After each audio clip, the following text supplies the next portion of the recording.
Ciri-ciri bayi cerdas itu sebetulnya bisa dilihat waktu dia dalam kandungan atau dalam proses perkembangannya selama dari usia emas itu, dokter.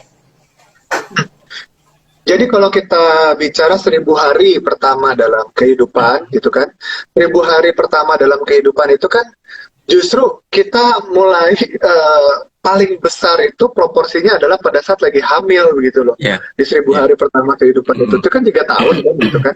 3 tahun ya berarti sekitar 30% ya itu akan atau 1 tahun pertama itu dimulai pada saat lagi hamil begitu.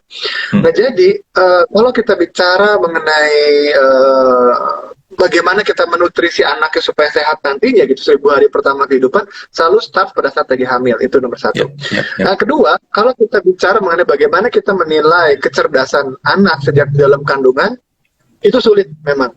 Ya. Tetapi kita bisa mulai menilai bagaimana kinerja otaknya dengan yang paling simpel adalah pada saat kita mulai melihat terjadinya aktivitas dari otot bayi, alias bayinya mulai bergerak pada saat USG. Nah, biasa kita akan menemukan pergerakan bayi itu dari mulai sejak usia kehamilan 8 minggu ke atas. Jadi 8 minggu lewat mendekati 9 minggu dan 9 minggu ke atas itu kita sudah bisa melihat bayinya di dalam kandungan itu mulai bergerak begitu. Dan itu adalah salah satu landmark atau hal yang kita mau lihat ya pada usia kehamilan 9 minggu awal, akhir dari 8-9 minggu atau 9 minggu awal begitu. Tapi kita nggak cuma berhenti di situ.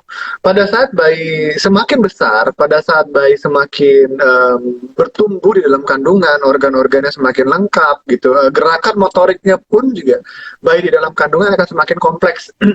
Yang tadinya awalnya cuma terjadi gerakan mungkin fleksi ekstensi aja naik turun begini, atau gerakan seperti mengayuh sepeda, atau gerakan seperti menendang simple begitu. Pada saat usia kehamilan makin besar, masuk trimester ketiga ke atas, gerakannya semakin kompleks begitu loh.